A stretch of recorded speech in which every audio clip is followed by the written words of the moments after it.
ये एक मंजिल है तो रास्ते भी होंगे और एक मेंटर भी जो मुश्किलों को आसान बना दे। नतीजे संयोग नहीं होते, दूसरों से बेहतर स्कोर होते हैं। GS Score, an institute for civil services. Good career is a process, and mentoring at GS Score is driven by primarily two objectives. One is empowerment and another is excellence. This is what we are known for. कामयाबी की राह पर 1000 से भी ज्यादा निशान। GS Score।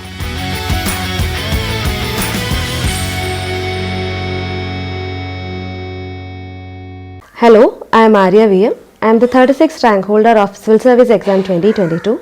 I took English Literature as my optional and I could manage to score 299 out of 500. So I would like to share some of my insights and my strategy of English Literature with you people. First of all, let me say why I chose English Literature, because it's considered to be not so popular and optional among aspirants. I am a postgraduate in English Literature, so I had a background of English Literature. It was a subject that I studied for 5 years and I was passionate about it. So when I was to choose one optional for civil service examination, I found that my subject, the subject that I studied, was there. So I went into its syllabus first and got to know that there are 60 poems, but most of them are small only. Then again 14 novels and 5 drama. But the best thing for me was that most of the works were familiar to me, or I have heard of those works, or I have studied those works as part of my graduation or my masters. And then I wanted to know what kind of questions have been asked from those areas. For that I went into previous year questions and I got to know that most of the questions were from predictable themes. For most of the works I could zero in on 4 to 5 themes from which questions were asked. For instance, if we take King Lear, questions were mostly asked about storm scene, the character of Lear, Cordelia, the love test, or the element of madness and all. So I understood that if I can manage this content, like if I can work on these 4 to 5 themes for each and every work, I think that would do the work for me, do the job for me. But the issue over there was the content part. I thought that it's manageable because most of the questions were from predictable themes and from my master's notes and also from the other sources available over internet like Spark Notes, Lit Charts. I thought I could manage the content and I can also read the primary text for developing my own ideas. But the major issue that I faced throughout my preparation was the unavailability of guidance. Guidance in the sense that I couldn't find any good coaching institute, but as a postgraduate myself I opted not to go for any coaching because I thought the content to be manageable. But again, when it comes to answer writing, I couldn't find any good test series. I enrolled for one during my mains, but I found that to be very disappointing, so I don't want to delve deep into it. But I couldn't find any good test series for that, and overall I knew that this optional is very good optional that is manageable when it comes to content, and there are people who have scored well in before me, like there are people who scored around 280s, 290s, but I didn't know how to write in such a way that I can score well. So that was the biggest difficulty that I faced. And again, as my interest was of primordial importance, and somewhere I felt that the subject that I studied for this long and the subject that I love this much would help me somehow. I went into the preparation. Talking about my content preparation, it went in 2 phases. First, during my prelims stage, like while I was preparing for my first prelims, and also during my first prelims, the time between my first prelims failure and my the second prelims that I could manage to clear. This was my second attempt, that the one I cleared. So what I basically did was I took each and every work, I listed out the questions that have been asked from those areas. I think now PDFs are available that have sorted questions under each and every work, and then looking at those questions I zeroed in on 4 to 5 themes or subjects that are frequently asked from those areas. For example, if you take the works of Donne, there are 4 to 5 poems, but mostly the questions were asked from how Donne is faring as a metaphysical poet, or what all specialities of metaphysical poetry can be found in his works, and how he reconciled religion and love in his poems. So I basically took those themes and I read the primary text having these themes in mind. So whenever I am reading the primary text, if I could find something that I could use as a justification for these themes, I used to note it down. And then while I was revising, I used to take those chords and I used to ponder over it. And I did the same for all the works. And then I took each and every theme, prepared notes on them. And while preparing notes, I relied on popular websites like Richards, Spark Notes and all, and I also relied on my master's notes. There, what I should mention is that certain people are having doubts about preparation of background or historical part of it.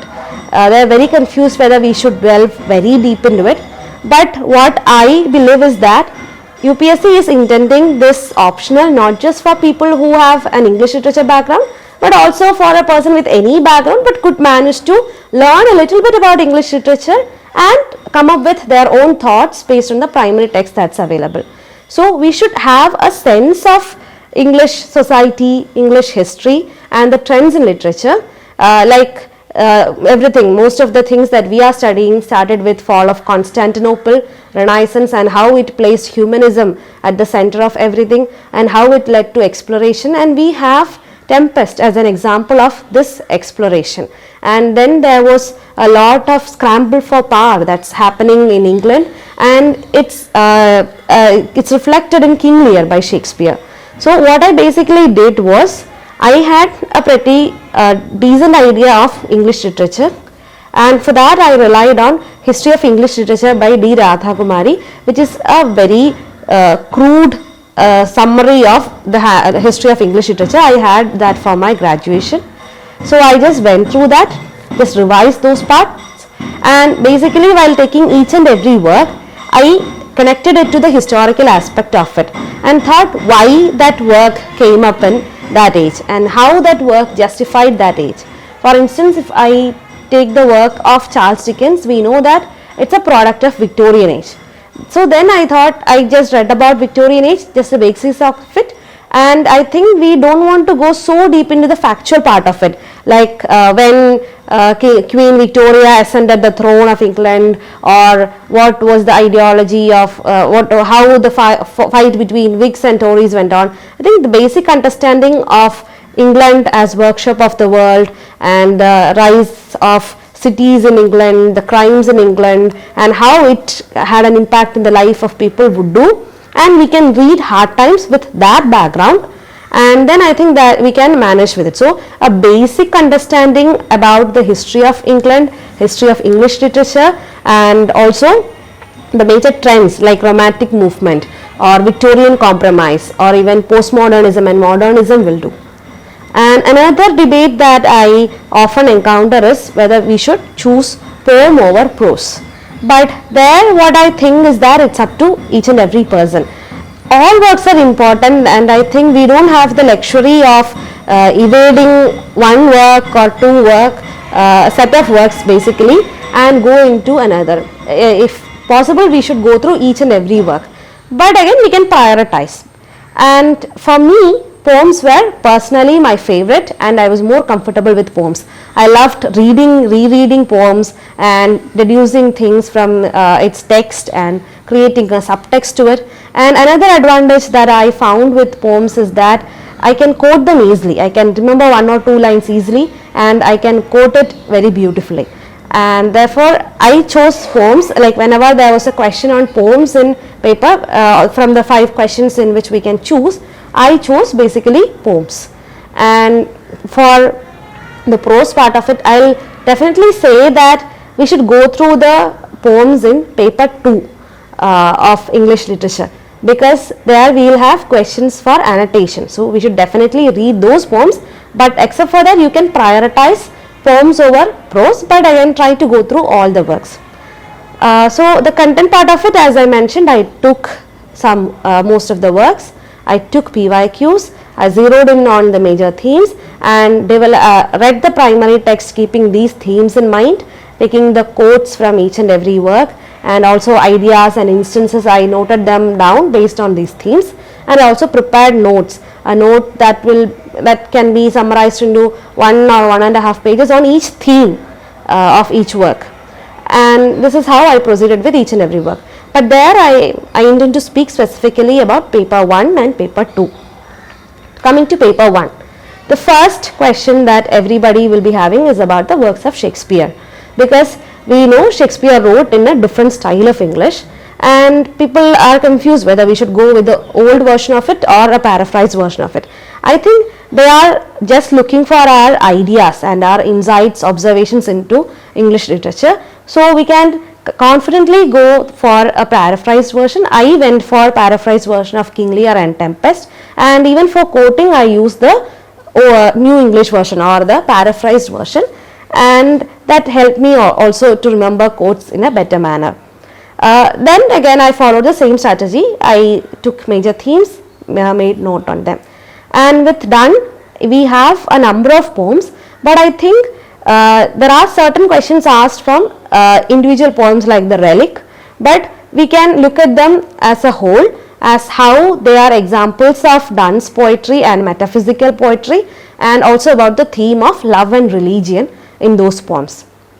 Another heart nut for many in paper 1 of English literature will be Milton's Paradise Lost, because there are a lot of Hellenic and Hebraic references, and also there are 4 parts of Paradise Lost and they are quite long. I think I must confess that I have studied part 2 and part 9 as part of my graduation and masters, but again within this short span of preparation I couldn't go very deep into each and every part of it. But as you may know, there are questions that were asked deeply from even one part. Like there were questions on the fall as represented in book 2 and book 9 if I am correct, and also it wanted us to trace the journey of Satan through all the books. So for that we required an in-depth understanding of each and every book. So what I did was I went into a detailed summary of each and every book separately from the popular sites that I already mentioned. I read through them and I made note of important quotes that could be used from these parts.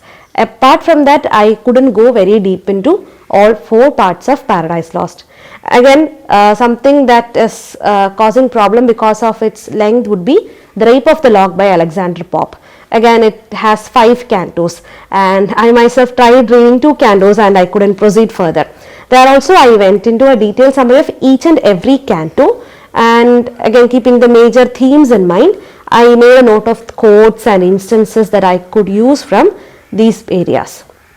And another work that confounded me and made it very difficult because of its length was Tom Jones by Fielding. There also I went in for a detailed summary of each and every part from Spark Notes. I made notes out of it, except for that I didn't read that book. But with Wordsworth's poems, I think there are questions asked from some works like Resolution and Independence and Ode on Intimations of Immortality. So I read through all the poems very deeply, and I loved Wordsworth, so I read him very intensely. And then I tried to link it with the age basically. Like we know that for Romanticism, the major ideals were individualism, imagination and intuition. So I looked at each and every work from these angles and tried to understand how they reflected these things. And we had a question on the ideologies of Romantic age. So I just wanted to show how that revolutionary fervor was reflected in the works of Wordsworth through Resolution and Independence, or how Wordsworth's pantheism is shown through London, or she dwelt among many stars, that poem and all. So basically I read through the poems of Wordsworth very religiously and looked at them as how they reflected the ideals of Romantic age and how it reflected the ideals of Wordsworth. Again with the drama Dole's House, it was my favorite, so I read it a few times. Like I read the whole drama once. I highlighted some important quotes from that, and then I reread those quotes, and keeping those themes in mind, I tried to generate points of my own. And when it comes to novels, starting from that of Jane Austen to Hardy, I basically place them in their age. For instance, if we take the work of George Eliot, it's a product of Victorian morality, an age where certain restrictions were placed on women and certain expectations were burdened upon men. So I tried to see how that work reflected that element of the age. So this is how I, like for each and every work in paper 1, basically I tried to see what is the background of it. I read a little bit about that, and I tried to see how that work reflected that spirit of that age, and why is that work chosen, or why is that work very reflective of all these elements. And one important factor that I should mention in paper 1 is the unseen poem. It is something I didn't practice much, but I'll request all of you to practice whenever you have time. You can make use of previous year questions itself, because the unseen poem, like however much you practice, the one that you will get in the exam hall will be new to you. But what practice will help you out is to understand how you can manage or how you can decipher meaning and imagery from a totally strange poem. And again, writing answers, like you know that we are expected to write a 10 marker based on unseen poem, which will run up to 2 pages. And I think it's very much okay if we stop with 1 page or 1.5 page when it comes to unseen poem, annotation and all. But it's important to practice well, and whenever we are answering, even if the poem is familiar to us, we should write it in a way that we are seeing it for the first time. For instance, once there was this poem called Ozymandias, which might be familiar to many people who had studied it as part of their bachelor's or might be during their school days. But again, we should write and approach it in a way that it's new to us. Something that I used to manage those areas is that I used to take maximum examples from the poem itself. For instance, if they are asking about alliteration or imagery from that poem, I tried to talk about that in general, and I took as many examples from that part as possible to justify my answer. Again, as I mentioned, I stopped with 1 or 1.5 pages because I couldn't stretch it further. And one thing that I missed talking about in paper 1 is about In Memoriam by Tennyson, and as many people may know, it's also very long. So I went in for a general summary of it and then quoted a few lines from it, because for some works I think that we cannot do perfectly well, or we cannot prepare perfectly for all the papers or all the books. So what I did was I sacrificed a few of my works like Tom Jones and In Memoriam. For these works I went in for a detailed summary or an overview of it, and I thought I tried my best to avoid questions from those areas, and even if questions are asked in such a way that I cannot evade them, I managed content in such a way that I can write a 10 marker that may not be good, but that will be able to fetch me an average mark at least. So that's about paper 1. Going to paper 2. Again, as I mentioned, I think it's very important to go through each and every poem in paper 2, because we will have annotation questions from there.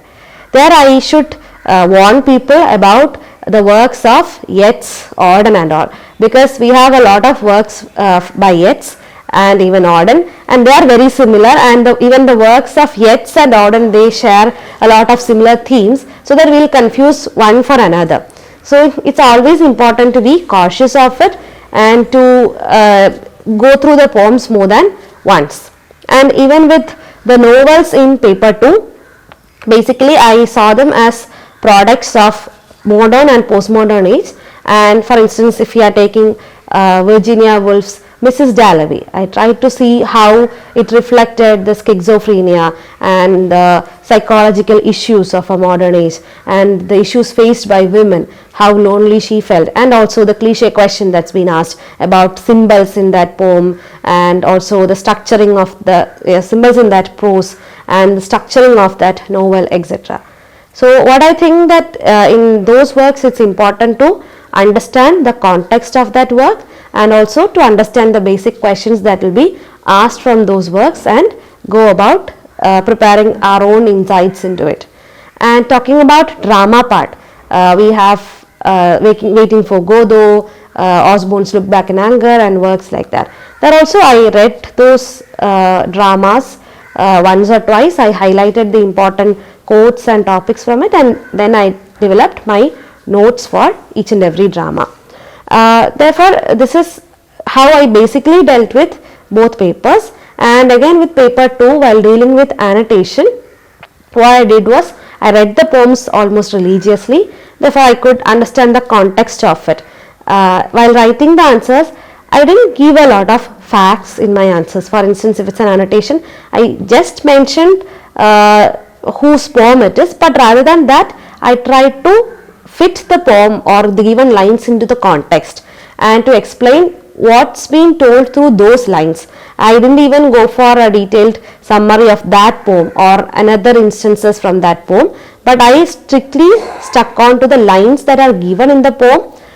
Given for annotation, I tried to decipher that and decode it in as many ways as possible and then provide my answer. For instance, there was an annotation from A.K. Ramanujan's obituary for the real exam, which said that it carried his father's obituary note with inside in an inside column of a Madras newspaper. So I deciphered that inside column shows that that person was very insignificant. He was not taken so seriously that it appeared as a small news, and it's in a Madras newspaper, which shows that it's a regional newspaper. So that person's fame or name was restricted to that region. So like that I tried to decipher that the given lines in as many ways as possible. And again I tried to, if I couldn't say further, I tried to limit my answer within 1.5 pages. I have been advised from some of the previous toppers that I can comfortably stop with 1 page even, but I didn't have that much courage, so I used to write 1.5 or 1/4 of the page at least. So this is about my content preparation part. Now I will come to the part that also intrigued me the most, answer writing part. So for answer writing, as I mentioned, I found it difficult to get guidance, like to find out how should I write so that I can fetch good marks, because as many of you may know, we don't have any answer copy available of the toppers. One of you, two may be available, but except for that nothing is available, and we don't have any course material or we don't have any answer key available. So what I basically did was I took previous year questions. I used to, during my content preparation stage, that is during my prelims preparation stage, I used to devote almost 1 week for a writer. I used to study my optional for 2 to 3 hours, or maybe it will be stretched to 4 hours. So every day I used to take up one poem, or I dealt with a drama within 2 to 3 days. I zeroed in on the themes and I prepared notes on them, and then I used to take previous year questions based on these texts, and I used to practice them. During my, I should confess that I haven't practiced much before my real mains. I have written a few answers, but I started preparing religiously after my once I cleared my prelims.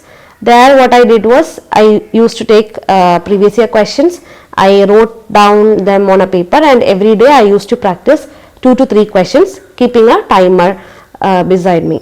So this helps me to not just time my answers, but also to write in a way that I can bring in maximum ideas within that limited space. So first thing that I will give importance to will be to address the question. Like as literature student, I had this tendency to fill the page somehow rather than filling it with ideas. But then I got to know that our optional paper is also pretty much same as a GS paper, where we should efficiently use the time and space and fill those pages with ideas. And I could speak to a topper, and she told me that we can have a GS like structuring of our answer. And I'm not saying that we can write in bulleted points, because I heard from a few people that if you are writing in bulleted points, however crisp our answers may be, they were unable to fetch good marks. So I think it's advisable to write in paragraphs, but in the introduction we should try to hit the question at its head. For instance, there was a question on utilitarianism, education and industrialization in the works of Charles Dickens, that is Hard Times. So what I did was, I tried to address the question by saying that this is placed, or this is a product of Victorian age in which England became the workshop of the world, and that gave rise to urbanization and utilitarianism by James Mill, and also an intense sense of commodification. And then I followed a GS-like approach. For GS, how will we do? We will take utilitarianism as one topic, then education as another topic, industrialization as the another topic. So I devoted each and every paragraph to one idea, tried to justify it with quotes and instances. So there again, many people have doubt with the usage of quotes. What I did basically was that I looked for some quotes based on the major themes that I have developed, and I think we can work with a few quotes from each and every work, but the placement of those quotes will matter a lot. For instance, there was a question on Passage to India in the real exam, which talks about the friendship of two major characters in that novel. So I opened the whole answer with a quote that the only thing that connected in the British and the rest of India, I am not remembering it correctly, the rest of Chandrapur was the Indian sky. It shows that there was only a faint connection between the Britishers and the Indians. So I used that to show how it reflected the friendship of the most important characters. So I used only less number of quotes, but I placed them in such a manner that it will grab attention, mostly in the beginning of an answer or towards the end of an answer. And another doubt that many people are having is how often should we quote critics? This is very personal take of mine. I think that they are more keen to know about our ideas. So rather than quoting some critics, we can quote them to add authenticity to our answers, but rather than quoting profusely, I think we should bring in our original ideas. But we can use critical comments here and there. For instance, if for a question about Satan as the hero of Paradise Lost, we can maybe quote Shelley, or we can quote somebody else. But I think mostly we can include our own ideas, and I hardly used 2 to 3 critics per paper even in the real exam, and I think I wasn't penalized much. So again, coming to answer writing, so while in the introduction I tried to hit the question at its head, and then tried to bring in my idea and try to substantiate it with a quote or an instance. So it was mostly a GS-like approach, where I will open with an introduction, then I will present my first idea, support it with some instance, and if I couldn't think of, then I left it. But for most of the questions, I tried to bring in some instances or some quotes. And again, second paragraph, second idea and an instance, third an instance, and mostly for a 10 marker, we know we should write it within 7 minutes. So I could bring in only 4 to 5 ideas, and for 15 marker, we should write it within 10 minutes. So I could bring in 5 to 6 or 7 ideas. A 20 marker is a little bit deep one. We can write it within 12 to 15 minutes according to our speed. There I went in a detail. I included 8 to 9 paragraphs if I am correct. So what I basically did was, I wrote in paragraphs, but I shortened the length of a paragraph. I used to write maybe 3 to 4 sentences at max for each and every paragraph, and I tried to express my idea within those lines. And another thing that I think that's important is to have an organic structure to our answers, because as I said, the question areas are almost limited. So what I did was, I took each and every area and tried to think of what I could write as an introduction and conclusion.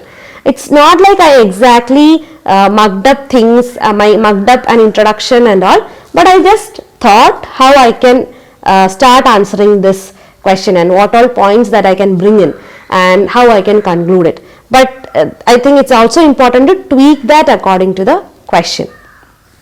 And while practicing, as I said, I kept a timer and I took PYQs and practiced it. A few of my friends who were also preparing with this optional helped me with their feedback, and if you have some of your friends or your professors who might help you with answer writing, I think you can do, or if you can find some good coaching institute, I think that will do the work. So this was pretty much about my answer writing part of it. Now I would like to address some miscellaneous doubts that I encountered, and I think that will be of help to you also. One is about remembering quotes. Sometimes we may not be able to remember quotes exactly. So what I used to do was, I used to put the quotes that I remember exactly within double quotes. And there will be some quotes that I may not remember exactly, but I will have a faint idea of it. So I used to put that within single quotes and comfortably write them and include them in my answers. I think the most important thing to bring more quotes into our answers is to practice bringing them in our practice answers also, or the answers in our mock test also. And another important thing that I used to do was, I took a full length test practice before my real exam. I took 2 previous year questions by UPSC, that of 2020 and 2021. I wrote it according to UPSC's time. That helped me to manage my time in a very great extent. For instance, what I did was, when I did my first paper practice, I understood that I'm not getting enough time to complete my paper, especially because I started with the background, or I started with the unseen poem. In my next trial and in my real exam, what I did was, I kept the unseen poem in first paper and the annotations in the second paper for the last. I used the cool off time, and that is something I'll advise everybody to do, to try to use the cool off time. One, to choose the questions that you want to write, and second is to decipher the unseen poem in paper 1 to the best extent possible, and also to identify the context of annotations in second paper, because as we are writing in a hurry, we might mix things up and all. So I used the cool off time wisely, and then I kept these for the last, so that I can write other ones comfortably, and I zeroed in on 5 to 6 minutes to complete the unseen poem in paper 1 and also the annotations in paper 2.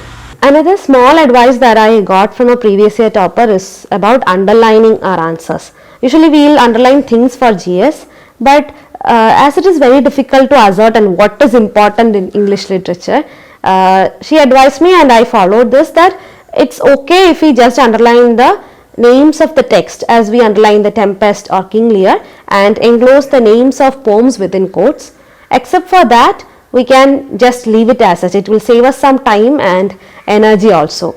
And so basically this full test practice helped me to manage my time, and I also avoided underlining. It helped me to save some time along that lines also.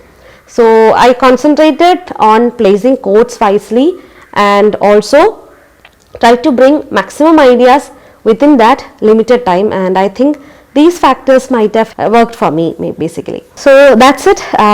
These are my insights into English literature as an optional, and for those who are still confused whether you should take English literature or not, I think it's an interesting subject, and even if the questions are asked from certain challenging or controversial questions are asked, I think we are free to give our opinion. For instance, there are questions which asked whether the Doll's House is a feminist text, and I used to argue and substantiate that it's a humanist text as Ibsen envisioned it. So we can go against the conventions, and as long as we are able to substantiate our viewpoint, I think it's okay. And even with unseen poem, as long as we are able to justify our stand based on the instances from the poem, and even if it's different from the popular understanding of it, I think it's okay. So English literature is something that will give enough space for your imagination, creativity and critical thinking.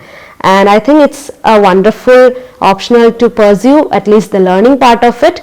But yes, when it comes to the answer writing part of it, due to the lack of guidance and test series and all, there are some challenges, but if you are passionate enough to strive through this, I think this is an optional that will reward you greatly. There are people who had done they had done a very good performance with this optional. So I think, and I really hope all of you will also be able to. I wish all of you all the best. Thank you.